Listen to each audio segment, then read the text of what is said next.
Maliliit na halinghing ang maririnig sa isang madilim na pasilyo na walang ibang tao kung hindi ang dalawang taong magkahugpong sa isang sulok. Ouch! My foot! I'm sorry. Hindi ko nakita. Ang dilim kasi. Bakit kasi rito mo ako dinala? Mukha ba akong kalgarin sa paningin mo? Hindi mo ba alam na anak ako ni Governor Michael Lacandula? God, I can't believe na naakit mo ako. Natawa na lang ang lalaking kasama ni Madeline bago siya natutulungan ng magbihis ng gown na nahulog sa lupa. Sorry, hindi kasi tayo makakapasok sa loob ng bahay. Maraming tao ron. Sigurado na pagpepiestahan nila tayo kapag nakita nila tayong magkasama. Kapag nakita nila na may kasama akong magandang binibining katulad mo. Kahit sana, sasakyan mo na lang. Nakakangawit kaya yung nakatayo lang. My God! Pasensya na talaga. Oo nga pala. You said you're the daughter of Mr. Lacandula, right? I'm Dylan. Dylan Pascual. I think at na rin ang una't huli nating pagkita, Mr. Pascual. But let me introduce myself to you. I'm Madeline. Madeline Lacandula. The most beautiful daughter of Governor Michael Lacandula. It's nice to meet you. Thank you for your performance. Kinidad na ni Madeline ang lalaki bago ito talikuran para bumalik na sa party dahil baka mamaya ay hinahanap na siya ng kanyang mga magulang. Medyo tipsy na siya kanina pero mukhang nawala ang kalasingan niya dahil sa ginawa nila ni Dylan. Madeline, gumising ka na riyan. May bisita tayong darating. Ikaw talagang bata ka. Anong oras ka na naman umuwi kagabi ha? Hating gabi nung silipin ka dito sa kwarto mo pero wala ka pa rin. Oh, Mom! Can you please shut up? I'm sleepy, okay? Sakit ng ulo ko. Paanong hindi sasakit ng ulo mo? Eh halos gumapang ka na raw sa pinto nung umuwi ka kagabi. Napakapasaway mo talaga. Malalim na napaungol si Madeline bago magtalukbong ng kumot dahil sa walang tigil na bibig ng ina niya. Hoy, Madeline, bumangon ka na riyan ha? Kapag umakyat ulit ako rito na hindi ka pa nakakapag-ayos, hihilahin talaga kita at itatapon doon sa swimming pool. Okay, Mom. Good luck. Wala ka na talagang pinapakinggan. Hindi mo gayaan yung ate Maureen mo. Nung nag-aaral ay bahay school lang, tapos puro award pa. Walang pangit na record sa school. Hindi tulad mo na halos linggo-linggo nilang kailangan pang bayaran ng daddy mong mga teacher mo para hindi ka mapaalis sa school ninyo. Eh, hindi nga natutong inom yung ate mo eh. Tapos ikaw, inuumaga ng uwi? Ano? Talagang nagpapakipariwara ka na? Dahil gobernador ang ama mo? Kaya malakas ang loob mong magganyan dahil alam mong may magkakover sa'yo. Naikuyom na lang ni Madeline ang kanyang mga kamao habang pinapakinggan ng ina. Ayos lang sa kanya, nabungangaan siya nito ng bungangaan dahil sa kapasawayan niya. Pero yung ikukumpara siya nito sa kanyang nakakatandang kapatid ay ibang usapan niya. Pati yung ama mo sumasakit ng ulo sa'yo.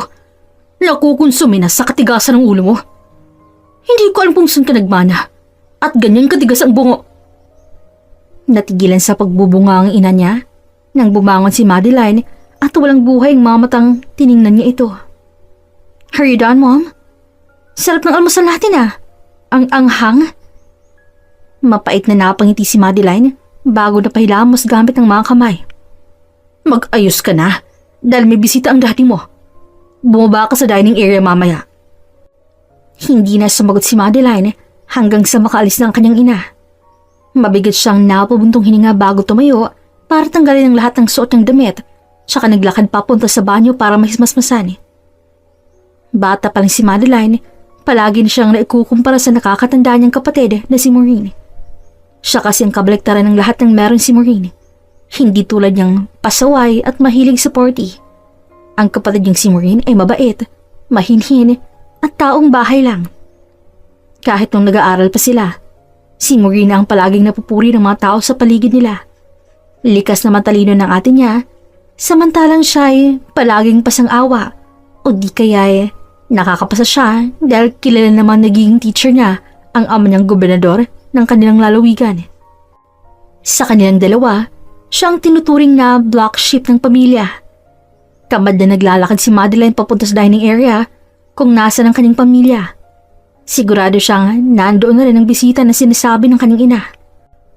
Mukhang hindi naman sila mahihirapang mag-adjust sa isa't isa. My Maureen is kind and soft. Madali niyang makakasundo ang uli ko iyong mo, Louie. Hindi na ako makapaghintay na magkasama silang dalawa. Just look at them, Michael. They're perfect together. I agree with you, honey. Balae, mukhang magiging magandang lahi natin ah. Malapit na si Madeline nang maulinigan niya ang iba't ibang boses sa silid kaya bumagal ang kanyang paglalakad. Hindi niya maintindihan kung bakit pero parang ayaw niya nang tumuloy pero ang mga paa naman niya ay hindi tumitigil sa paglalakad. Anyway, nasaan ang isa kong pangdalaga, Michael? Nandyan na yun maya-maya. Oh, andito na pala siya. Iha, come here. Take a seat and join with us. Lahat ng mga mata sa silid na pinasukan niya, ngayon ay nakatutok na sa kanya. Ngunit ang mga mata niya ay nakatutok sa isang lalaking kasyual na nakaupo katabi ang kanyang kapatid. Nakatingin ito sa kanya na may maliit na ngiti sa mga labi. She must be your youngest daughter, doesn't she? She is. Madeline, come here. We want to introduce you to the Pascual family. Their only ko-iho is here because he and your sister are getting married. Hindi agad nakagalaw sa kanyang kinatatayuan si Madeline dahil parang siyang nahihina habang nakatingin sa mga mata ng lalaki. Tulad ng una silang magkita, para siya nitong hinihipnotismo sa paraan ng pagtitig nito sa kanya. Maddie, dito ka sa tabi ko. Ipapakilala ko sa'yo si Dylan, yung magiging brother-in-law mo na soon. Doon lang natauhan si Madeline. Nanlamig ang buo ng katawan, kasabay ng malalim niyang paglunok. Napakurap-kurap siya bago nang nanginig ang mga tuhod na naglakad papunta sa bakanting upuan na nasa tabi ni Maureen. Habang naglalakad, ay ramdam niya pa rin ang nakakapasong tingin ni Dylan. Para siyang kinakapos ang hininga hanggang sa makaupo siya sa tabi ni Maureen. Masiglang lumingkis ang ate sa braso niya. Maddie, he's Dylan Pascual, my soon-to-be husband. Sorry kung ngayon ko lang siya napakalala sa'yo ha. Madalang kasi tayong magkita but yeah, he's my fiancé now. We've been friends before until our parents decided to set us up in an arranged marriage. Masiglang kwento ni Maureen sa kanya. Mababakas ang excitement at kaligayahan si boss nito habang nagkwento. Kaya muling tiningnan ni Madeline si Dylan na ngayon mataman nang nakatingin sa kanya. Is that so? Yes, kaya sila nandito para pag-usapan ng magiging setup sa kasal namin. It's good to hear that. Kailan bang kasalan? Wala pang date eh. Pero gusto ng mga parents namin na ngayong taon din. Oh, ayos pala. Maganda yan. Mas maganda nga yung makapagplano na agad kayo. Oo nga pala. May nakalimutan lang ako. Kukuhanin ko lang sa kwarto ko ah. Babalik din agad ako. Hindi na naghintay si Madeline ng sasagot at agad ang tumayo para umalis sa silid na yun. Dahil pakiramdam niya malalagutan na siya ng hininga. Hindi na kayang tagal ng atmosphere sa loob ng dining area, kaya naman imbis na sa kwarto lumabas muna siya ng bahay para makalanghap ng hangin. Ngunit hindi pa man din siya nagtatagal sa labas nang may humawak sa kanyang braso. Ang pagtama ng palad niya sa pisngi ng taong humawak sa kanyang braso ang narinig sa tahimik na paligid. Bastardo ka pala. Alam mo na? It was hard. Ouch! I'm asking you. Hindi lang yan ang makukuha mo kapag hindi mo ako sinagot ng maayos. Alam mo na bang kapatid ako ni Ate Marie na fiancé mo na pala ha? Yes. Alam ko na anak ka ni Mr. Lacandula. Sinabi mo rin naman yun. And I know my parents were planning to set me up in an arranged marriage with one of the daughters of the Lacandula family. And I thought it was you. So are you saying na namali ka ng babae na hinila ng 40? Ganun ba? It was something like that. Sasampalin sana ulit ni Madeline si Dylan nang mahuli nito ang kanyang kamay. Masakit nga ang sampal mo. Tama ng isa ano ba? Huwag ganun dumalawa. Ginagago mo ba ako? Akala ko ikaw ang ipagkakasundo ng mga magulang ko sa akin Dahil magkaibigan lang kami ni Maureen. I've never imagined that she will be my wife someday. Sana nag-isip-isip ka muna. She's my sister. Do you get my point? Kapatid ko siya. Kapatid kong babaeng pakakasal mo. Pero akong una mong tinikman. You asshole. Malakas sa binawi ni Madeline ang kanyang kamay mula kay Dylan, saka tumasamang tiningnan. Mabilis ang pagtaas-baba ng kanyang mga balikat sa paghahabol ng hininga. Labis ang galit na nararamdaman niya sa lalaki ng kaharap. I'm sorry. Sana yung mababawi ng sorry mong nangyari sa ating dalawa. Ngayon pa nga lang na hindi pa kayo kasal. Nakakagawa ka na ng ganyan. Paano pag ikinasal na kayo? Ay, babaero. Hindi ko hahayaang may makapasok na babaero sa pamilyang to, no? Galit na din marcha papasok si Madeline upang dumiretso na sa kanyang kwarto. Nawala na siya ng ganang kumain, lalo na't alam niyang nandoon pa rin ang lalaking yon. Hindi niya maitim na ang lalaking yon ang mapapangsawa ng kapatid niya. Kahit naman na madalas siyang ikumpara kay Maureen, kahit na kailan ay hindi siya nagtanim ng sama ng loob sa kapatid. Kapag Juan ay mahal na mahal niya ito at ayaw niya itong nasasaktan. Si Madeline ang naging tagapagtanggol ng kapatid mula sa mga taong mapagsamantala at hindi na naisip na sindilan ang mapapangsawa nito, lalo na't alam niyang nauna nang may nangyari sa kanilang lalaki. Nagagalit siya kay Dylan at sa kaparehas na pagkakataong nagagalit din siya sa kanyang sarili. Dahil pakiramdam niya siya rin ang nanakit sa pinakaiingatan niyang kapatid. And where do you think you're going, huh? Madeline Lakandula? Napahinto sa paglalakad si Madeline at napatingala para alisin ang frustration dahil nahuli siya ng mommy niyang pupuslit na sana sa kanilang bahay. Mom, may usapan kami ng mga kaibigan ko. Magkakape lang kami. Nako, tigilan mo ko sa ganyan mo, Madeline. Magkakape lang pero uuwi ng halos kumapang na dahil sa kalasingan. Mom, ganun ka ba talaga kawalang tiwala sa akin? Oo, hindi mo gayahin ng ate mo na tinutino kaya nagugusto ng mga lalaki. Hindi ko sila kwatsera at pasaway. May nagkakagusto sa akin, Mom. Marami. Pero hindi ako interesado dahil ayaw ko matali agad. Paano ko na ma-enjoy ang buhay ko kung may mga nagbabawal sa akin? Ikaw talagang bata ka. Hoy, Madeline! Bumalik ka rito! Hindi na ininindi ni Madeline ang naghihisterikal na ina at nakangising nagpatuloy lang sa paglalakad nang makasalubong naman ang kanyang kapatid kasama ang fiancé nito. Maddie, saan ka pupunta? Sa mall. Magagala lang. Sakto, isama ka sa amin ni Dylan? Mag-mall din kami para hindi ka naman lonely. I'm not lonely. Maui, mukhang may ibang lakad ang kapatid mo. Huwag mo na siyang pilitin kapag ayaw niya. Dalungkot ang mukha ni Maureen nang marinig ang sinabi ni Dylan. Kaya naman tumaas ang kilay ni Madeline sa lalaki.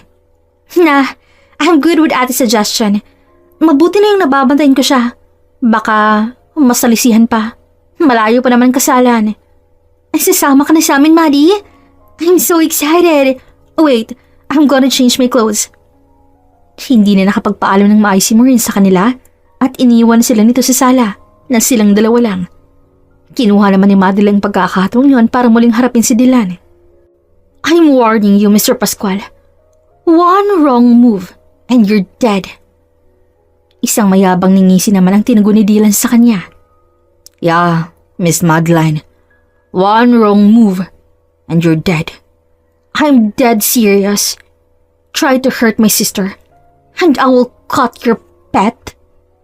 Oh, that's so scary. Pero sisiguraduhin ko na bago mo maputol to, tumitirik ng mga mata mo.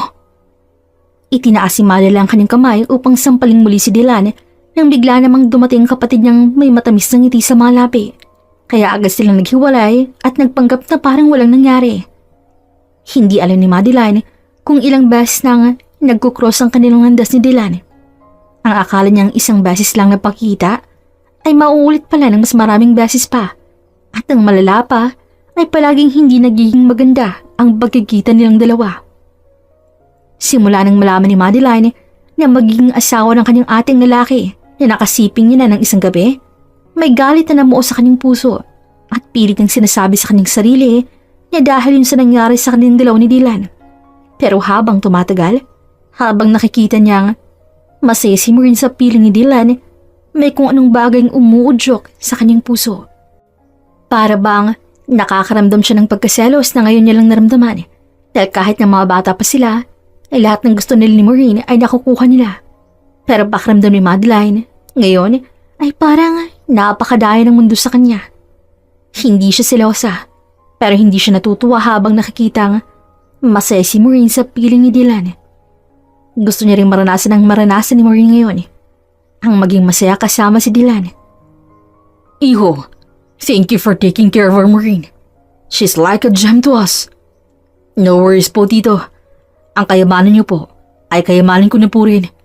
Iingatan ko po si Maureen tulad kung paano niyo po siya ingatan. We're so lucky to have you, Iho. Mapapanatag ang loob namin sa isipin na ikaw mag-aalaga sa anak namin. Baka naman po ma-pressure na masyado si Dylan sa inyo, Mom. Huwag, Iho. Natutuwa lang kami na isipin napunta sa tamang tao si Maureen. At ipinagdarasal ko rin na sana'y mapunta rin sa tamang tao itong si Madeline, Hindi yung kung kani-kanino lang nabastado. Napangisi na lang si Madeline ng malipat sa kanyang usapan habang nasarap sila ng lapag. Hindi na nga siya nagsasalita at nakikinig na lang, pero napuna pa rin siya. Mommy, matalino po tong si Madeline, kaya alam ko na makahanap din po siya ng lalaking magmamahal at mag-aalaga ng mabuti sa kanya. Sana lang talaga. Lalo na sa ginagawa ng kapatid mo ngayon. Parang walang mararating sa buhay. Na magtrabaho ngay hindi magawa at nakaasa pa rin sa pera ng ama nyo. Mahal, bata pang mga anak natin. Tsaka, I can provide what they need. Hindi nila kailangang mag-rush ng trabaho dahil kaya ko pa naman. Mabubuhay ko pa sila hanggang sa makapag-asawa sila. Sige, konsintihin mo pa yung magaling mong anak. Kaya namimihasa Pabigat. Bago pa man makapagbitaw ng masakit na salita, ay tumayo ni si Madeline mula sa kanyang kinauupuan para mag-inat. Ay, inaantok na ako. Medyo nawalan na rin ako ng ganang kumain Kaya aakit na po ako sa taas. Hindi na naghintay ng kahit anong comment mula sa mga kasama ni si Madeline at agad ang tumalikod para umakyat sa kanyang kwarto. Isang mabigat na buntong hininga ang kanyang pinakawalan nang pabagsak niyang inihiga ang sarili sa kama. Ay, bakit napaka-unfair ng mundo? The world is fair. Agad na napating si Madeline sa pinanggalingan ng boss na yon at ganoon na lang ang gulat niya nang makitang nasa pinto ng kwarto niya si Dylan. Nakalimutan niya palang isarado yun nung pumasok siya. What are you doing here? Nagpaalam na ako sa kanila na uuwi na ako dahil mukhang mag-uusap pa sila tungkol sa'yo. Ipinagtatanggol ka ni Maureen. Oh? Wala akong pakialam. Pero bakit ka nandito sa kwarto ko? Nandito bang sasakyan mo? Sungit?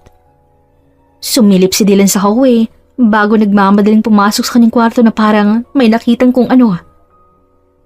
Maureen is coming. Anong gagawin ko ngayon? Hide me. Baka makita niya ako. Talagang makikita ka niya. Nandito ka sa kwarto ko Are you... Natigil sa pagsasalita si Dylan nang isupal pa ni Madeline ang panty niya sa bibig nito. Dan narinig niya na ang mga yabag na papalapit sa kanyang silid. Hindi naman siya tanga tulad ni Dylan para hindi maisip ang kalalabasan kung makikita ni Maureen si Dylan sa kanyang kwarto. Itinulak niya sa loob ng cabinet si Dylan kasabay ng pagkatok ni Maureen sa kanyang kwarto. Maddie, natutulog ka na ba? Wait, hold a second. Pinandilatan ni Madeline si Dylan bago pagbuksan si Maureen at harapin ang kapatid. Tapos na ba kayong kumain? Yes, Maddie. About earlier. Are you okay? Ha? Ano bang nangyari kanina? I know naman na madalas kang pagalitan ni Mommy. That's why I talked to her and I asked her to be nicer to you. Sana hindi mo na ginawa yun. Baka pati ikaw pagalitan niya. Sanay na ako sa ganun, ate. Mga bata pa lang tayo. Ganun lang talaga sa akin si Mommy. Tsaka, hindi mo naman mababago isang tao dahil sa isang pakiusap, diba? They have their own decision. Pero hindi tama yung pagsasalitaan kanya ng ganun sa harap ng ibang tao. Nandun pa naman si Dylan. Nakakahiya.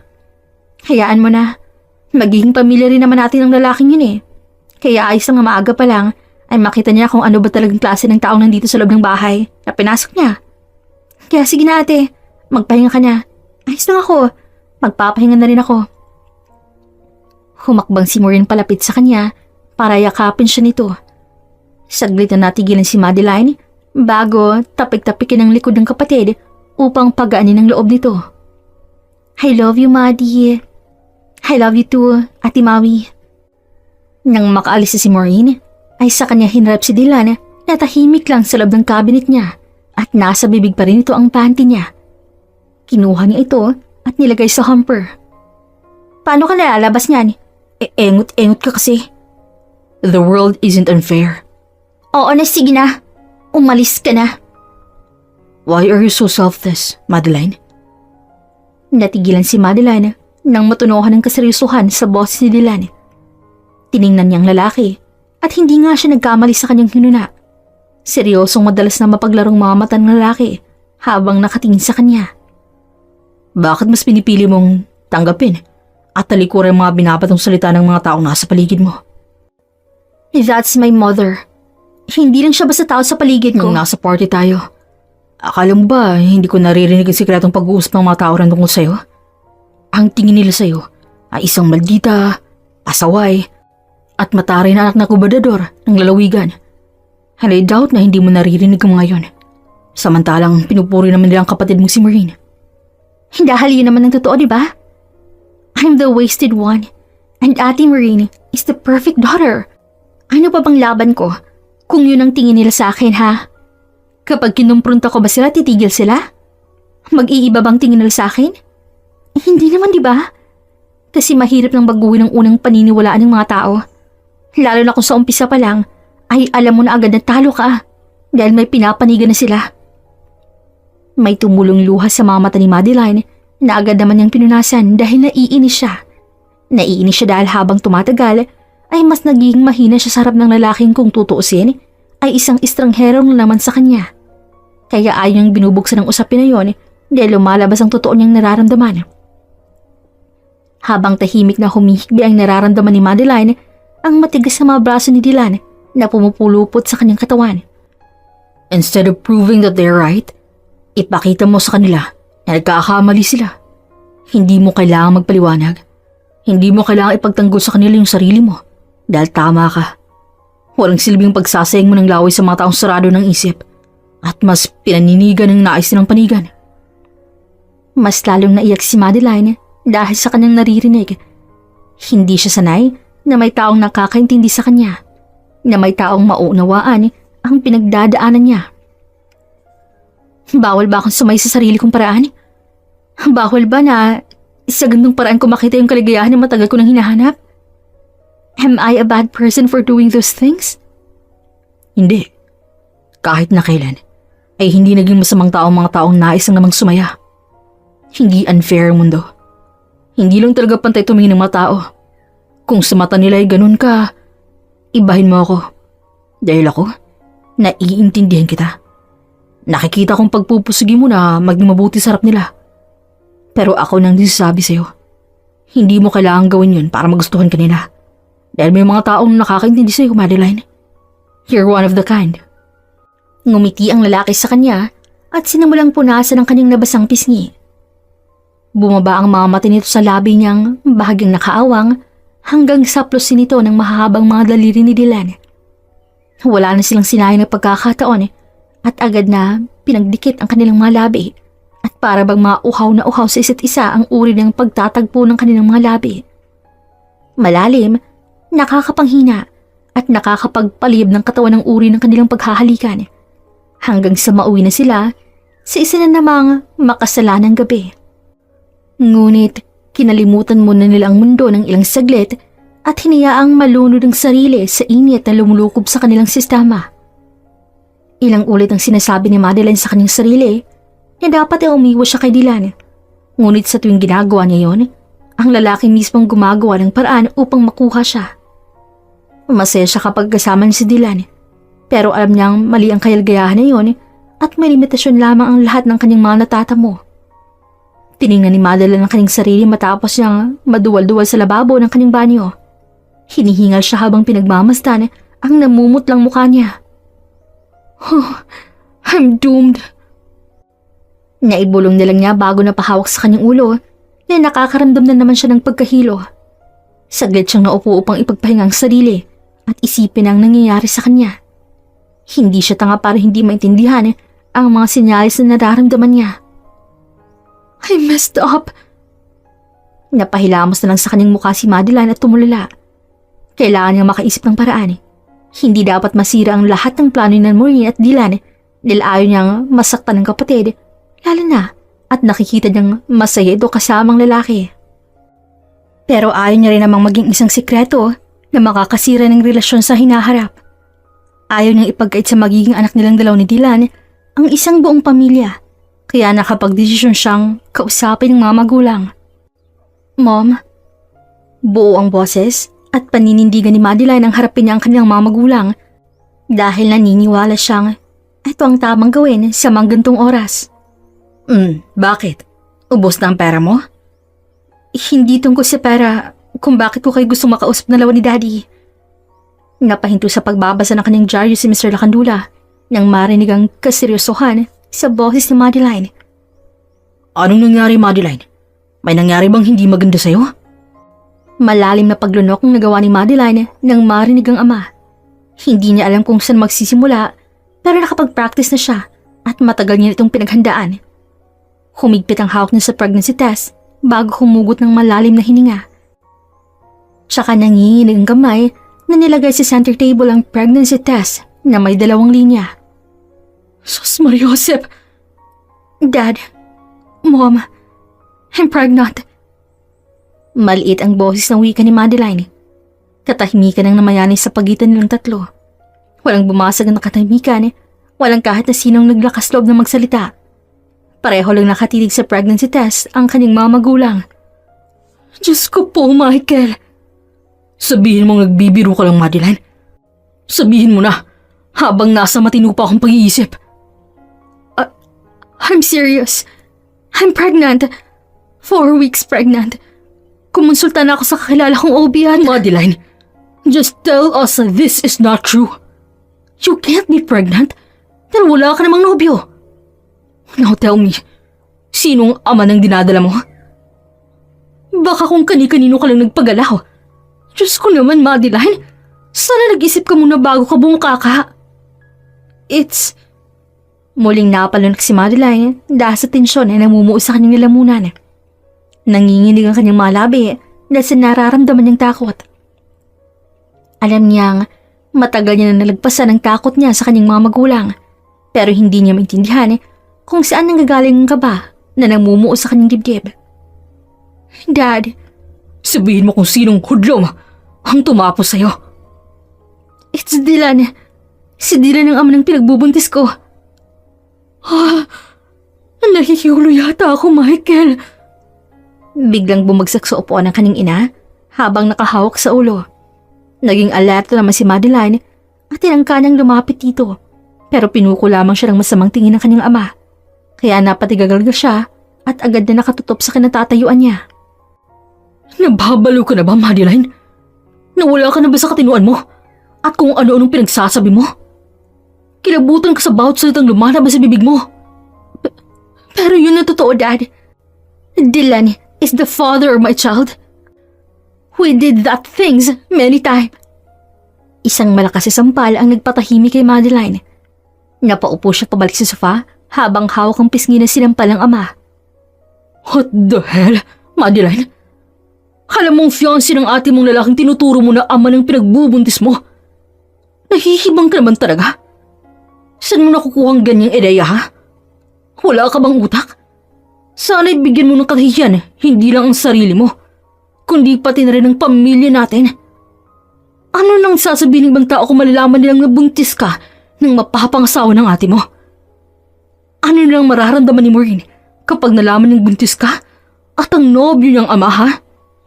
Mag-isip ka, Madeline. Gamitin mo yung utak mo, hindi puro yung alindog mo.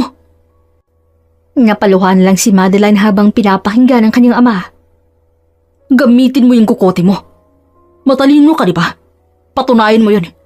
Ipakita mo sa amin na may utak ka pa sa kabila ng mga kahihiyan na dinala mo rito sa pamilya natin. Alam ko naman na ganyan ang kahihinatnan mo. Pero sana'y humanap pa na ng ibang lalaki. Sana'y pumili ka na ng ibang lalaki dahil una pa lang, alam mo na agad na ikakasal ang ate mo sa lalaking inakit mo. Ganun ba agad yun? Ako agad may kasalanan? Ako agad ang nang-akit?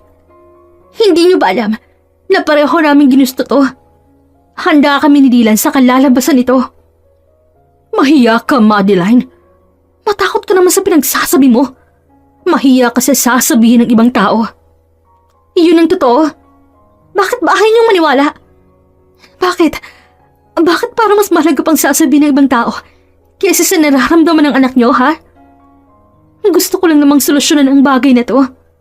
Baka maisip niyo na iurong ka sa nila ate dahil magkakanak na kaming dalawang Dylan. Sana kahit dito iparamdam niyo sa akin na anak niyo rin po ako.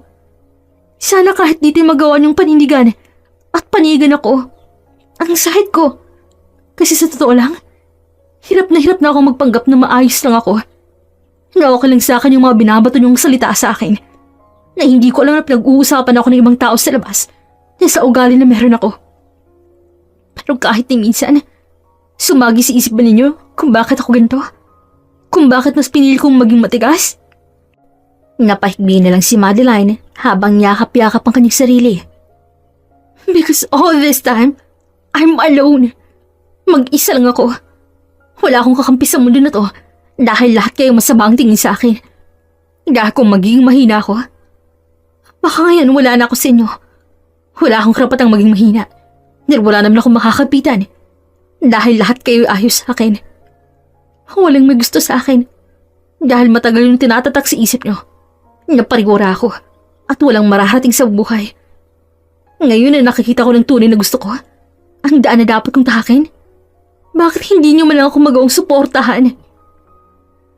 Lumuluha ang mga mata ni Madeline nang lingunin niya ang kanyang mga magulang na hindi niya may paliwanag ang emosyon na nasa mga mata nito habang nakatingin sa kanya. Ang akala niyang kapag sinabi niya na ang tunay ng nararamdaman sa mga to ay maiintindihan siya nito. Magagawa na nitong pakinggan siya. Pero hanggang sa huli pala'y nagkamali siya. Hanggang sa dulo ay siya pa rin ang kontrabida dahil tinalikuran siya ng kanyang mga magulang bago sabihin ang masalitang dumurog sa kanyang puso. Lumayas ka sa pamamahay ko dahil isa kang kahihiyan sa pamilyang to. Simula ngayon, hindi ka na namin kilala. Wala kaming anak na tulad mo, Madeline. Magmula sa araw na to, hindi ka na parte ng pamilyang to. Pakiramdam ni Madeline ay tuloy na siyang tinalikuran ng mundo nang itakwilan siya ng kanyang pamilya. Doon naramdaman ni Madeline na mag-isa na lang talaga siya sa buhay. Sinubukan niyang puntahan at kausapin si Dylan dahil ito na lang nag-iisang taong naiisip niyang makakatulong sa kanya.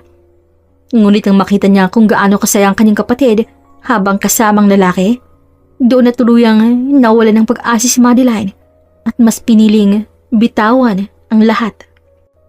Nagawa siyang talikuran ng mga taong inaasahan niyang kakampihan siya sa mga ganitong pagkakataon. Kaya naman mas lalo niya pang pinatigas ang kanyang sarili at tinalikuran niya rin ang buhay na kanyang nakasanayan upang magpakalayo-layo kasama ang batang nasa kanyang sinapupunan. Itinatak niya sa kanyang isip na kahit kailan ay hinding-hindi siya muling babalik sa mga taong dumurog sa kanya.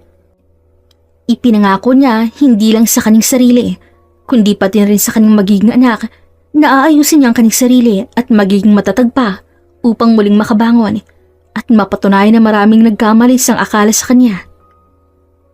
Mateo, tara muna dito. Pawis na pawis ka na. Later, Mama. We're playing pa po. Napabuntong hininga naman si Madeline habang pinaparod ang 7 taong gulang na anak na masayang nakikipaghabulan sa kabukiran. Ang kulit ng batang yon. Parang ikaw. Naalala ko nung pinagbubuntis mo pa yung si Mateo. Palaging naikakwento ni Lola sa akin na ang tigas daw ng ulo mo. Napairap na lang si Madeline nang marinig ang baritonong boses ng lalaking halos ilang taon na ring kinukuliglig ang buhay niya. Si Baltazar, ang apo ni Lola Pining na siyang kumupkup sa kanya nung panahong binabaan niya ang kanyang pride at namasukan bilang isang katulong sa bahay ni na Baltazar.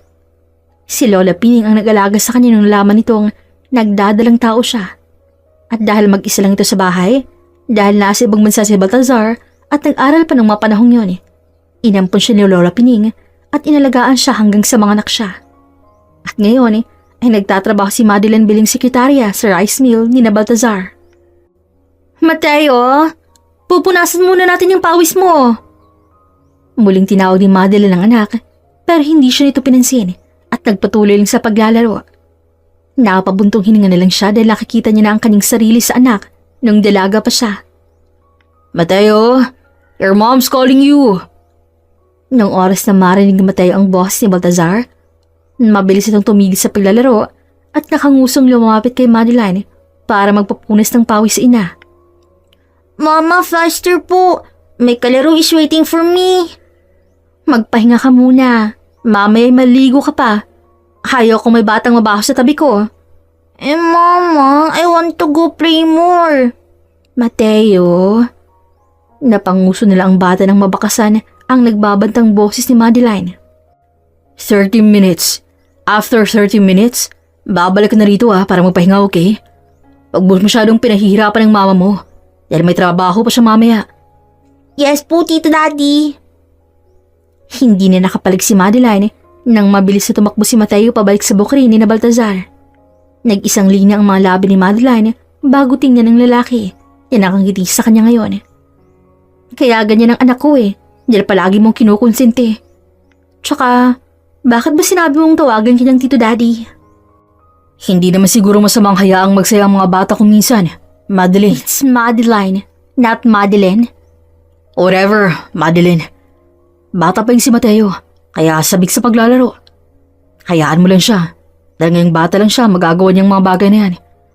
At tungkol naman sa huli mong sinabi, wala namang problema sa akin ng bagay na yun.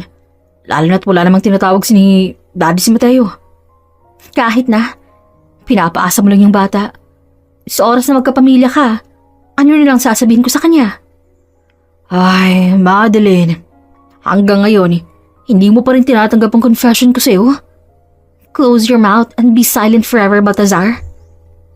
I'm serious about my feelings for you, Madeline. I can be a father to Mateo and a good partner to you.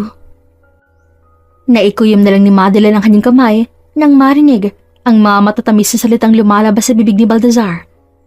Narinig na rin niya ang mato galing sa bibig ng lalaking minsan na rin naging parte ng buhay niya. I'm older than you, Baltazar. I'm 3 years older than you. And I have a child. Kahit na isang dekada pang tanda mo sa akin, at kahit na isang dosena pang anak mo, wala akong pakialam. Dahil ito, atong puso ko, ikaw ang tinuturo. Saglit na natigilan si Madeline. Ilang beses siyang kinukulit ni Baltazar tungkol sa nararamdaman ko noon ito sa kanya. Ngunit, ilang beses na dali niya itong nire-reject. Na simula na nangyari sa kanilang dalawa ni Dylan, nagkaroon na siya ng takot sa kanyang puso na ang lahat ng lalaki sasaktan lang siya at hindi siya kayang panindigan. 4 na taon pa lang si Mateo nang bumalik galing ibang bansa si Baltazar at simula noon, naging maalaga at maasikaso ng lalaki sa kanilang mag-ina. Nung una, akala niya ay likas lang ng babae at ang lalaki. Pero di kalaunan ay nagparamdam na ito sa kanya. Ngunit hindi ito pinapansin ni Madeline hanggang sa umamin ito sa kanya tungkol sa nararamdaman kay Madeline. Sa loob ng 7 taon, ginugol niya ang buhay niya sa pag-aalaga at pagmamahal sa anak at paghahanap buhay dahil gusto niyang magkaroon sila ng sariling buhay ni Mateo at humiwalay na kina Lola Pining dahil sobra nang naitulong ito sa kanilang mag-ina. Kahit na ayaw na silang paalisin ng matanda dahil bukod kay Baltazar, wala itong ibang kasama. At sa loob din ng 2 taon, nawala na ng koneksyon si Madeline sa mga taong iniwan niya sa nakaraan. Mama, Tito Daddy promised me na he will pasyal-pasyal me in the rancho tomorrow. There's so many horse raw po, Mama. I wanna ride in horse, Mama. Come with us po, Mama. It's fun. Tito Daddy said na tomorrow is our family day. And we're going to have a family date, Mama. Mahinang napabuntong hininga si Madeline sa narinig habang nakahiga sila at pinapatulog si Mateo. Hindi niya alam ang mararamdaman niya na gusto niyang maging masaya si isipin na nakikita niyang masaya si Mateo. Pero hindi niya rin maiwasang makaramdam ng kalungkutan dahil alam niyang may limitasyon lang kaligayahan ni Mateo at nasasaktan siyang isiping mararanasin ni Mateo ang mawalan tulad ng kanyang naranasan. Dahil panggabi ang trabaho ni Madeline, lumabas siya sa kwarto nilang dalawa ni Mateo para pumunta sa opisina ni Baltazar upang magtrabaho. Hindi mo nabasa yung message ko? Sabi ko huwag ka munang pumasok ngayon. Magpahinga ka dahil may lakad tayo bukas ni Mateo. Marami akong gagawin. Naiwan kong hindi tapos yung mga gawin ko kagabi. Nagawa ko na, kaya sige na. Bumalik ka na rin sa kwarto yung dalaw ni Mateo at matulog ka na rin. Matiim na tinignan ni Madeline si Baltazar na swabe lang na nakaupo sa swivel chair nito habang nakaharap sa laptop. Nang maramdaman ng lalaki na katitig siya rito, ay tinapunan siya ng tingin nito. Do you need something from me? Bakit ginagawa mong bagay na to? Because you like me? Hindi gusto mong magpa-good shot kay Mateo? O gusto mo lang makuha ang loob namin, then may gusto kang makuha sa aming dalawa? Nakita ni Madeline ang saglit na pag-igting ng perpektong panga ni Baltazar habang nakatingin ito sa kanya. Hindi niya alam kung namamalik mata siya nang makitang may sakit na bumalandra sa mga mata nito dahil sa kanyang mga sinabi. Sa loob ng 3 taon, ganyan mo lang ba ako tingnan? Na may kailangan lang ako sa inyo? No, let's say na may kailangan lang ako sa'yo. Ganun ba ang kala mo sa akin na ikaw lang habol ko? Na may gusto lang ako makuha sa'yo? Oo, naiintindihan ko na hindi mo maiiwasang isipin na baka ganun nga lang kailangan ko sa'yo. But have you ever realized na sa loob ng 3 taon na yun, I never stopped loving you. Both of you, Madeline at Mateo. Kahit na minsan ay nakataan mo ba ako ng masamang pakay sa'yo? O sa inyo? Did I demanded something from you? For all what I did to you and Mateo? Did I ask you to do something for exchange? For what I did to both of you? Natulala si Madeline nang marinig ang mga sona ni Baltazar. Ngayon lang naglabas ng gantong side niya si Baltazar at hindi niya inaakalang ganito na palang pinagdadaanan ng lalaki habang pilit niyang tinutulak ito palayo sa kanya. Sana tinitingnan mo rin yung side ko. Sana hindi lang yung puro dark idea na nasa isip mo. I'm willing to be part of your life. Hindi ako napipilitan. Wala akong hidden agenda. Kahit na ilang beses mo akong ipagtulakan at i-reject, wala akong pakialam. Basta ang goal ko lang ay may paramdam sa iyo ni Mateo na ligtas kayo sa akin. Na pwede niyo akong takbuhan sa mga oras sa pakiramdam niyo. Nasa panganib kayo. Na merong taong magpoprotekta sa inyo kapag may mga taong gustong manakit sa inyo. Pero mukhang ibang nakikita mo. Parang hindi ganun ang nakikita mo, Madeline. Bakit hirap na hirap kang pagkatiwala yung pagmamahal ko para sa'yo, ha? Hindi ko pa rin ba napapatayin yung tatay ni Mateo dyan sa puso mo? Huminga ng malalim si Baltazar. Makailang beses siyang napakurap-kurap bago mapagpasyahang tumayo muna upang magpahangin sa labas. I'm sorry. Lalabas na muna ako. Bumalik ka sa kwarto niyong dalaw ni Mateo at magpahinga. I promised him na isasama ko siya sa rancho bukas. Hindi na nakapagsalita si Madeline nang talikuran siya ni Baltazar at iwang nag-iisa sa opisina. Nanghihina naman siyang nakapaupo sa pinakamalapit na upuan sa kanya at saka huminga ng malalim dahil biglang bumigat ang kanyang dibdib matapos marinig ang mabigat na salita ni Baltazar. Alam niya nga walang intensyon si Baltazar na saktan sila, pero natatakot siyang pakawalan ng sarili niya dahil natatakot siyang baka pati si Mateo ay masaktan kapag nagpadala siya sa damdamin niya. Hindi siya manhin para hindi maramdaman si Baltazar. Hindi siya tanga para hindi ma-appreciate ang lahat ng ginagawa ng lalaki sa kanya. Pero natatakot siyang sumugal ulit dahil baka maiwan na naman siya sa ere at walang sumalo sa kanya. Kahit na alam niya nang may sagot na siya sa mga paramdam ni Baltazar, pilit pa rin yung sinasabi sa kanyang sariling hindi pwede dahil masasaktan lang siya ulit. Mama, look! It's so maraming horse here, Mama! Mateo, slow down. Baka madapa ka. Napapailing na lang si Madeline habang pinapanood ang anak na maligayang maligay sa mga kabayong nakikita nito. Natigilan si Madeline nang may dumaan sa kanyang kilid.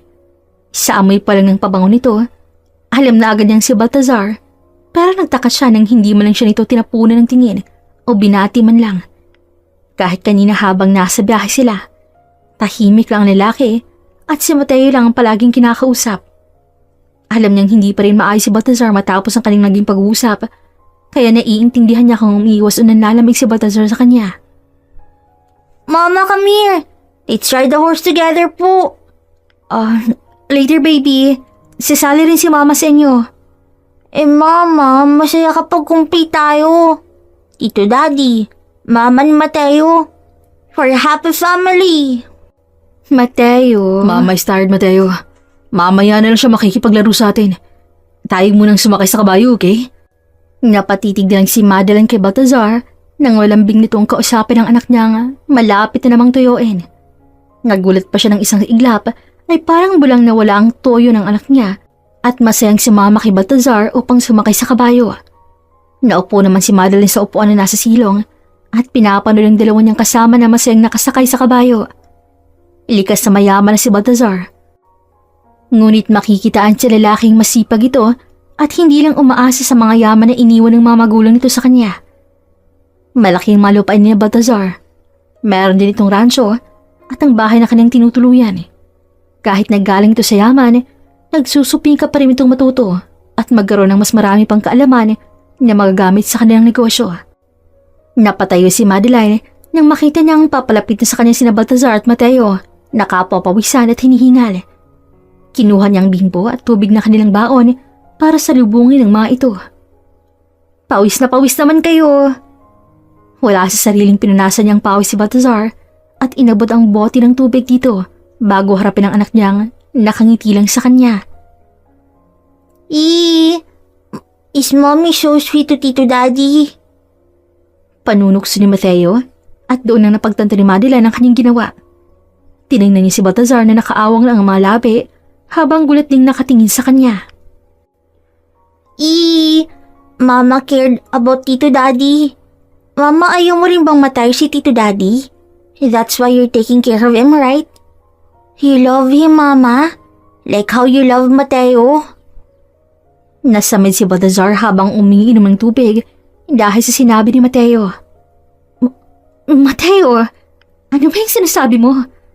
Am I wrong, Mama? You don't love Tito Daddy, Mama? Nanubig ang mga mata ni Mateo kaya naman nataranta si Madeline. Ayaw sana niyang tuyuin si Mateo dahil mahirap itong patahanin at ayaw niya rin masirang magandang mood ng bata. Hindi sa ganun, anak. Tito, Daddy and I are... We... You're more than friends, but less than lovers, Mateo. Tito Daddy loves Mama so much. Kaya huwag ka nang umiyak, okay? Sasakay na kayo ng mama mo sa kabayo. You want it, right? Ma, is that true? Yes, baby. Kaya huwag ka nang sad, okay? Magiging sad din si Mama. Let's ride horse together? Let's go. Habang hindi pa mainit ng sikat ng araw sa balat. Ilang ulit na silang lumalabas ni Baltazar na magkakasama na parang isang tunay na pamilya. Alam ni Madeline na ginagawa lang ni Baltazar ang bagay na yon dahil ayaw nitong makikitang nalulungkot si Mateo. Pero ng araw na yon, hinayaan ni Madeline na mag-enjoy siya kasama sina Baltazar at Mateo. At para bang ang tagal niyang hindi nagawa ang bagay na yon. Parang napakatagal ng panahon nung huli siyang nagsaya. Nang huli siyang tumawa at ngumiti na hindi iniintinding mangyayari kinabukasan. Baltazar, saglit na inalis ng lalaki yung mga mata nito sa harap na laptop upang tingnan siya. Nasa opisina silang dalawa para sa kanilang trabaho. Inayos ko na yung mga sales natin this month. Nandiyan na yung mga papel na kailangan mong i-audit. Pagkatapos mo riyan, pwede ka na magpahinga. Pormal na pormal ng lalaki habang kausap siya at hindi sanay si Madeline na ganun si Baltazar. Wala ang malambing nitong mga ngiti.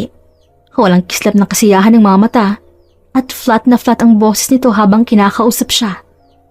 Alam niya nga, nagkakagintong lalaki simula nung huli silang magkausap kaya nais niya nang matapos ang lahat ng to na nahihirapan na rin siya.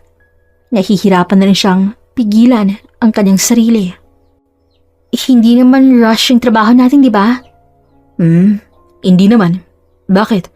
Masama bang pakiramdam mo? Hindi mo kaya magtrabaho? Okay lang naman. Iwan mo na lang Pwede dyan. ba tayo mag-usap? Tuluyan ang nawala ang atensyon ng lalaki sa ginagawa nito at napatingin sa kanya.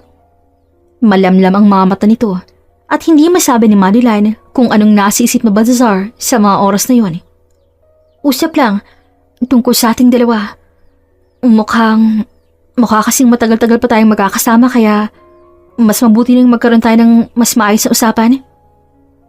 Tungkol saan? Sa ating dalawa? Bakit? Ano bang meron tayo, Madeline? Nanlamig si Madeline sa kanyang narinig. Tinawag na naman siya ni Balthazar sa tunay niyang pangalan.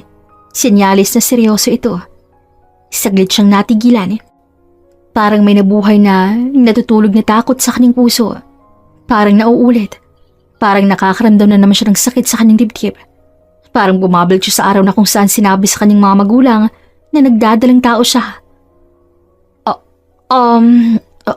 About, I don't know. Wala.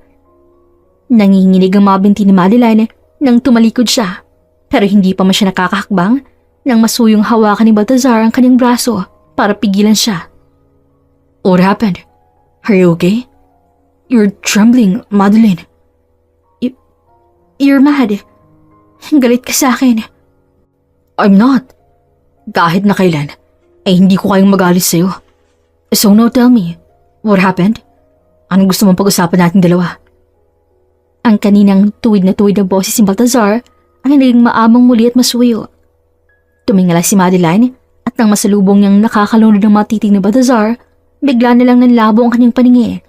Dahil ngayon niya napagtanto na kung mawawala si Balthazar sa kanya, parang mamamatay ang kalahati niya. Ngayon niya napagtanto na simula nang dumating ang lalaki, naamin niya sa kanyang sariling si Balthazar ng lalaking matagal niya nang hinahanap. Nang makuha ni Balthazar ang loob niya, dumipende na siya rito. Simula nang makapasok ang lalaki sa buhay nilang dalaw ni Mateo, nakaramdam na ng kaligtasan si Madeline at napapanatag na ang kalooban niya dahil alam niya nga merong taong nandyan para ipagtanggol silang dalaw ni Mateo mula sa masasamang tao. Pero natatakot siya. Naduduwag siyang aminin ang lahat ng yon. Diyan nababahala siyang baka iwan na naman siya lalo at naging malapit na si Mateo kay Balthazar. Ayaw niyang maranasan ni Mateo ang naranasan niya noong talikuran siya ng lahat. Hey, I'm not mad, okay? I'm not. Sinimulang punasin ng Balthazar ang kanyang basang pisngi dahil sa mga luha. Can you tell me kung anong nagustuhan mo sa akin? Saglit na natigilan si Balthazar sa kanya at napatitig sa luhaan niyang mga mata. Hindi mabasa ni Madeline ang tumatakbo sa isip ni Balthazar habang nakatingin sa kanya. I just want to hear it from you. Gusto mo talagang malaman? Sunod-sunod ang naging pagtango ni Madeline. Napabuntong hininga naman si Balthazar bago siya nito hilahin papunta sa swivel chair nito. Muntik na siyang mapatili nang maupo ito at isama siya upang paupuin siya sa kandungan ng lalaki. Una sa lahat, I love how you see the world. Kung gaano kalupit ang mundo. Kung paano ka magalit sa mga taong nagtatangkang pumasok sa buhay mo. Ang tapang mo, yun ang una at pinakanagustuhan kong katangian mo. Ang pagiging matapang mo dahil sa kabila ng lahat ng pinagdaanan mo, nagagawa mo pa rin tumayo sa harap ni Mateo at magpanggap na parang okay lang lahat. Na kaya mong harapin ang lahat para sa kanya at sobra mo ako napahanga sa katangian mo yun. Hindi lahat ng babae ay may ganyang katapangan. Siguro, sunod, yung pagiging selfless mong ina. Kahit na gaano ka na nahihirapan, never mong pinakita kay Mateo yun. Kahit na minsan naririnig kong umiyak ka sa may veranda. Kapag magkikita na tayo kinabukasan, ay okay ka na ulit at parang walang nangyari. Kapag nakakatulog ka na rito dahil sa sobrang pagod, pipilitin mong magising para maipagpatuloy ang trabaho mo dahil gusto mong mabigyan ng magandang buhay si Mateo. Habang naririnig ni Madeline sa Balthazar, parang natutunaw ang kanyang puso. Parang nalulunod siya sa mga salitang pinapakawalan nito mula sa bibig at hindi niya maiwasang hindi maluha, kaya naman panay ang punan si Balthazar sa pisngi niya. You're one of a kind, Madeline. Ang hirap hanapin ng mga tulad mo. Pero naiiba ka kapag nahahalo ka sa iba. Nangingibabaw ka. Nakakaagaw ka ng pansin. Ganun kalakas ang dating mo. Pag malupitan ka man ng mga tao sa paligid mo, mas pinipiling mo pa rin magpatuloy. Dahil nakita mo na ang magiging dahilan mo. And it's Mateo, your son. And I found my reason to continue. And it's you, Madeline. Ikaw ang una kong naging dahilan para magpatuloy. Si Mateo ang sunod. Dahil ayokong makita niya kung gaano kalupit ang mga tao sa paligid niya. Natagpuan ko ng gusto kong ingatan. Pinagdikit niya Balthazar ang kanilang mga noo at nakapapikit na lang si Madeline kasabay ng paghaplos niya sa makinis sa pisngi ng lalaki. Thank you. Thank you for making us the reason. No. Thank you. Thank you for being my reasons. Kayo ni Mateo ang magandang nangyari sa akin sa pangit na mundong to.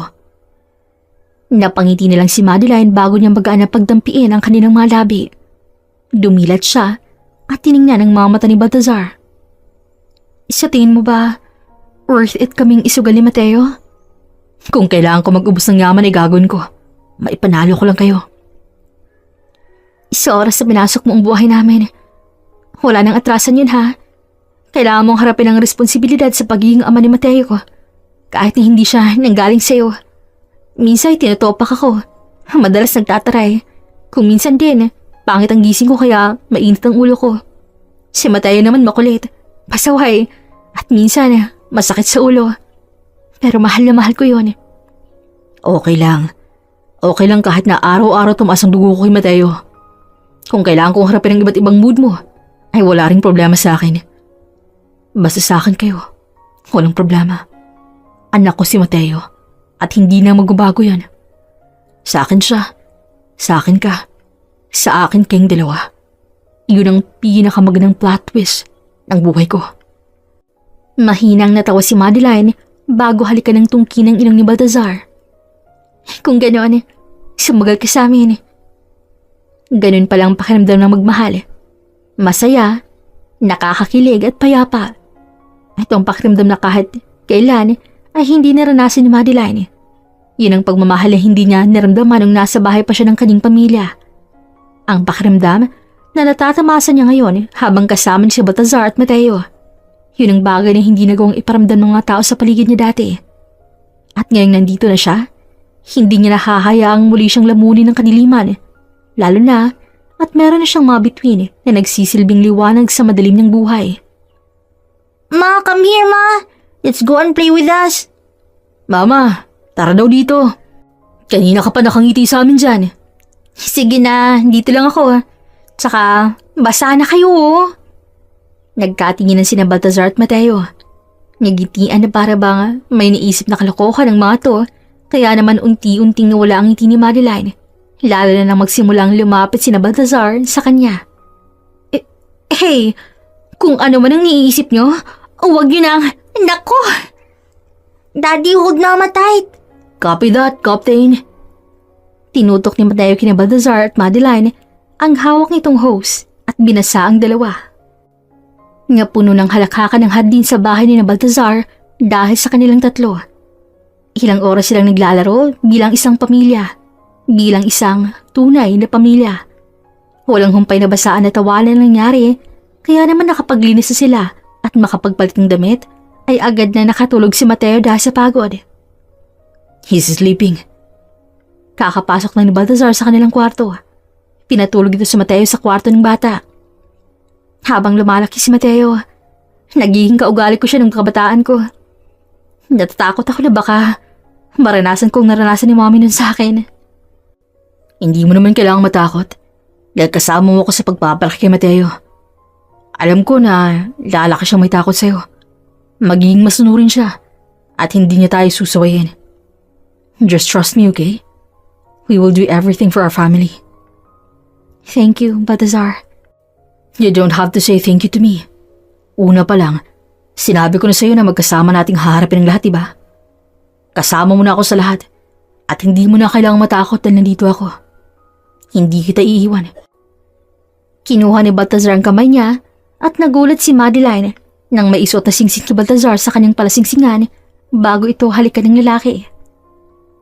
Baltazar, alam ko na masyado pong maaga dahil ilang buwan pa lang nung hinayaan mo akong makapasok ng legal sa buhay niyong dalawa ni Mateo. Pero, 4 na taon kong hinintay ang pagkakataong to, Madeline. Kaya sana itanggapin mo. Pakasalan mo ako, Madeline. Pakasalan mo ako at ibibigay ko sa iyong lahat. Kusa nilang tumulo ang mga luha ni Madeline habang nakatingin sa daliri niyang may suot ang singsing. Hindi siya makapaniwala sa dami ng kanyang pinagdaanan. Simbahan pa rin pala ang kanyang uuwian. Thank you. Napasimangot naman ng lalaki dahil sa naging sagot niya rito. Natawa na lang siya nang mapagtanto ang nasabi niya. Opo, papakasalan po kita, Balthazar Marquez. I'm gonna be your soon-to-be Mrs. Marquez. Halos mapatili si Madeline nang bigla lang siyang yakapin ni Balthazar at isama sa pagbagsak nito sa kanilang higaan. Pwede po bang mag-request? Ano naman yon? Pwede po bang mauna ng honeymoon nating dalawa? Sus, palusot ka pa. Nakakarami ka na ah. Please. Huwag ka masyadong maingay ha. Baka magising si Mateo. Ikaw yata dapat ang sinasabihin ko niyan eh. Nagkangitian silang dalawa bago nila tinanggap ang mainit at nag-uumapo na pagmamahal nila sa isa't isa. Hindi akalain ni Madeline na mararanasan niyang ganito kasi ang buhay. Ang akala niya ay wala nang katapusan ng lahat. Ang akala niya ay magkakaroon na sila ng happily ever after ni Balthazar. Pero nagising siya isang umaga dahil sa isang hindi inaasahang tawag. Hello? Mahdi? Napamulagad si Madeline nang makilala ang boses na nasa kabilang linya. Itong nakakatanda niyang kapatid na si Maureen. Ate? Mahdi, uwi ka na please. Uwi ka na. Si Mama. Si Mama, critical ang lagal niya sa ospital dahil sa sakit niya. Ikaw ang hinahanap niya, Mahdi. Kaya uwi ka na, please. Matagal ka na namang hinihintay na umuwi, Mahdi. Napabangon si Madeline nang marinig ang garagal na boses ng kapatid. Mukhang naramdaman naman ni Balthazar ang paggalaw niya, kaya nagising din ito tinanong siya. Madeline, maaga pa. Matulog ka. I'm going home, love. I have to go home. Hindi na sumagi sa isip ni Madeline na magagawa niya pang makabalik sa mga taong matagal niya nang binaon sa limot. Wala na sa plano niyang muling magpakita sa mga ito dahil para saan pa? Ano pa ang dahilan para balikan ng mga to? Lalo na't ang huli niyang pagkakatanda ay itinakwil na siya ng kanyang mga magulang. Kaya wala na siyang nakikitang dahilan para muli silang balikan. Pero eto siya, naglalakad sa tahimik na pasilyo. Nanginginig mga binte habang nanlalamig ang mga kamay. Hindi niya na maalala kung kailan ang huling kita niya sa mga to.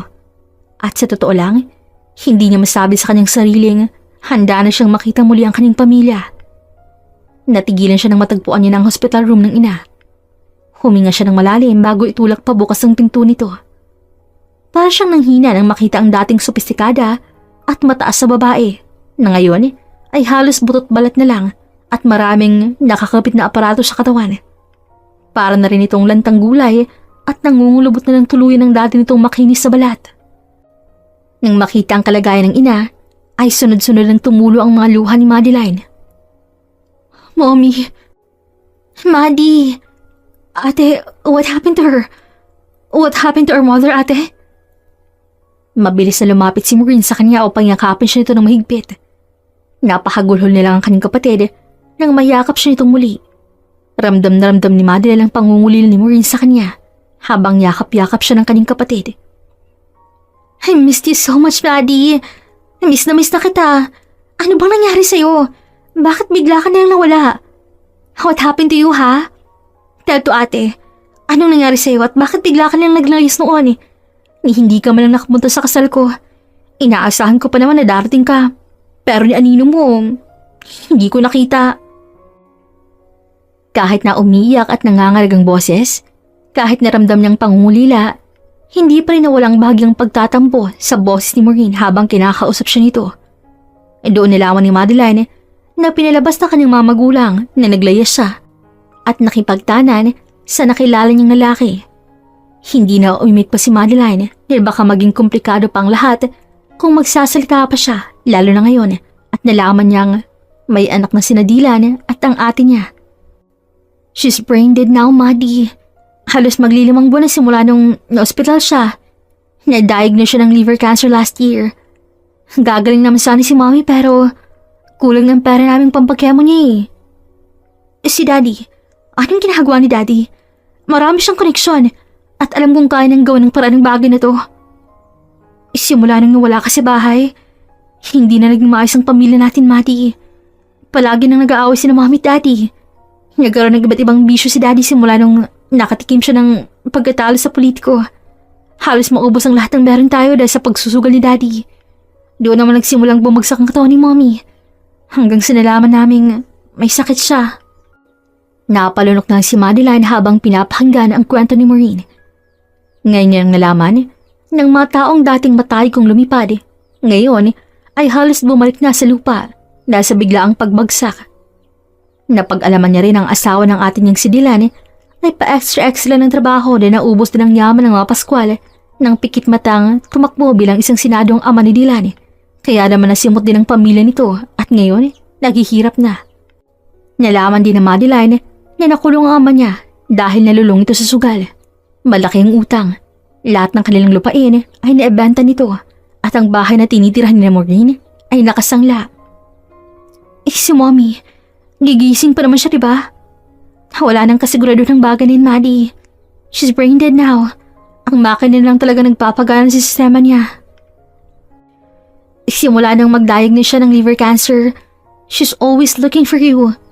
Nasaan si Madeline? Maureen, umuwi na bang kapatid mo? Maui, I want to see your sister. I want to see my Madeline. I missed her so much, Maui. Please look for her. I'm dying, Maureen. Ang huling kahilingan ko ay makita ang kapatid mo. Hinubok ang bibig ni Mama noon. Palagi kanyang hinahanap sa akin kaya I tried my best to look for you. I've been trying my best to find you but I think I failed. I failed to grant our mother's last will. I failed, Maddie. Kung nandito ka lang sana noon, siguro magagawa mong iba nang nangyari. Siguro hindi hahantong lahat sa ganito. Ang hina ko kasi, I'm not like you, Maddie. I failed. I'm not strong enough to handle things like this. Pero kung ikaw sanang nasa kinatatayuan ko, I know we will make it. Magagawa ating makalagpas sa pagsubok na to. But I failed. This is all my fault. Hey, Ate Maui. This is not your fault, okay? No one blames you. Everything happens for a reason. Lahat ng to'y nangyari dahil sa rason. And you're strong enough to handle those things. Because look at you now. You're still fighting for them. You're still here. No one can surpass your braveness, ate. At kung nandito ako ng mga panahong nangyayari to, baka isa rin ako siniisip mo dahil pasaway ako, di ba? Magiging sakit din mo lang din ako sa ulo. Maaring ang pasaway ka at matigas ang ulo. Pero our parents loves you so much. I love you so much, Maddie. Ate loves you so much. So please don't leave us again. Huwag mo na ulit kaming iiwan, Maddie. I will. We will live together. We will continue together, Ate Maui. Matapos mag-usap, naiwan si Madeline upang kausapin ang ina na mahimbing nang natutulog. Natanggap niya na sa kanyang sarili na nung umalis siya sa bahay, yun ang huling araw na makikita niya nakadilat ang kanyang ina. Kaya lahat ng hinagpis, pagmamahal at pagsisisi ay sinabi niya rito kahit na alam niyang wala na siyang maririnig na tugon mula sa ina. Mom, do you still remember your first apo? He's 7 years old now. Hindi ko nga lang sila na isama ng daddy niya dahil hindi ko pa alam kung paano sila ipapakilala sa inyo. Pero Mom, he looks like me. Kamukhang-kamukha ko po siya at mukhang pating ugali nakuha rin po sa akin. He's Mateo ni Wesco Lacandula, soon to be Marquez. Yes, Mom, I'm getting married. But you don't have to worry because he's the right man, Mom. He's kind, loving, caring. Lahat ay siya na. Sa pagiging ganito ko, nakahanap na ako ng makakatapat ko. Nahanap ko ng lalaking magpapaamo sa tigre mong anak, Mommy. Naglandas ang mga luha sa pisngi ni Madeline habang hawak ng mahigpit ang wala ng buhay na kamay ng ina. Umiiyak siya habang nagkakwento. Labis siyang nasasaktan pero nagpakatatag siya dahil kailangan siya ni Maureen sa mga oras na to. Siya lang ang makakapitan ng kanyang kapatid, kaya naman kailangan niyang maging malakas, lalo na nang tuloy na silang iwan ng kanilang ina. Mahirap ang buhay. Kahit na may pera ka, hindi pa rin mawawala ang problema. Kahit na marami kang kayamanan, talagang dadalawin ka pa rin ng problema para pag-isipin ng pag-isipin. Ngunit ang tanging sandata mo lang ay maging matatag, maging matapang, at maging malakas sa lahat ng pagkakataon upang makaya mo ang lahat. Mahirap sa una pero unti-unti masasanay ka. Okay lang ba na tumira kami dito? Hindi ba nakakaya sa asawa mo, Maddie? I already talked to him. At siya pa mismong nagsabi na rito ko na kayo patirahin ni Kuya Dylan dahil aalis na rin kami dito. Nagpatayo ng bahay si Baltasar doon sa malapit sa rancho, kaya mawawalan na rin ng tao dito. Nandito ba siya? Gusto ko siyang makilala. Sinulya pa ni Madeline ang kasamang lalaki ng kanyang kapatid. Di tulad noon, bahagyang pumayat ito at nagmature ng mukha kumpara noon na boy siyang itsura at mababakasan ng kayabangan. Nagkausap na sila nito at nakita niyang hindi na sila apektado sa isa't isa. Kaya naman napagpasya ni Madeline umakto na walang nangyaring kahit na ano sa kanila sa nakaraan. Dad, is it true that makikita ko si tita sister ni Mama? Yes, they're already here. Sabay-sabay silang napaling sa dalawang taong pababa galing sa taas ng bahay. Nakita niyang natigilan ng kanyang kapatid at si Dylan nang makita ang kasamang bata ni Baltazar. Maybe, is he your... Oo, silang mag-ama ko. Si Baltazar ang magiging asawa ko at si Mateo, anak namin. Silang pamilya ko, ate. Wala nang dahilan pa, parang malaman ang nakaraan para ungkatin ang mga nangyari dahil meron na siyang Baltazar na tinanggap siya, pati na rin ang anak ni si Mateo. Wala nang rason para malaman ni Dylan na nagkaanak sila dahil pinindigan niya na sa kanyang sarili na walang karapatan si Dylan dito dahil siya at si Baltazar ang gumapang upang mabigyan ng magandang buhay si Mateo. That man, he's Mateo's father. Ikaw ang ama ni Mateo. He promised me that you will be the best dad to him, di ba? Wala nang ibang daddy si Mateo kundi ikaw lang. I love you, Madeline. Mahal din kita, Baltazar. Ikaw lang lalaking minahal at mamahalin ko ng higit pa sa pagmamahal ko sa sarili ko. Pinakita mo sa akin ang tunay na kagandahan ng mundong to. Totoo ang sinabi mong hindi mundong mapanghusga kung hindi ang mata ng mga taong binabantayan ang pagkakamali na magagawa natin. Ako magiging sundalo ng dalawa ni Mateo. Isa mapanganib ng mga tao. Sa mata ng mga taong mapanghusga, may mga taong handa pa rin ipagtanggol kahit na ikaw ang pinakamasamang tao sa mga mata nila. Palaging may tulong na darating. May mga taong tatayo upang ipaglaban ka. At may mga taong handang ibuwis ang kanilang buhay, masigurado lamang naligtas ka. Ang babaeng tinalikuran ng lahat dahil sa maling pagkilala sa kanya. Ang babaeng nadapa at hinayang nag-iisa sa mga taong akala niya itutulong sa kanya sa oras ng kagipitan. Ang babaeng dinurog ng sariling pamilya. Ang babaeng minsan ang nangarap na maging isang tao na may halaga sa mata ng mga tao. Ang babaeng kilala sa pagiging palabal at matapang, ang bumagsak sa lupa at muling bumangon upang harapin ang malupit na tadhana. At ang babae na nahanap ang kanyang pahinga sa mabisig ni Baltazar Marquez at sa matatamis na halik ng kanyang anak na si Mateo Nuesco Lacandula Marquez. At siya walang iba kundi si Madeline Lacandula Marquez.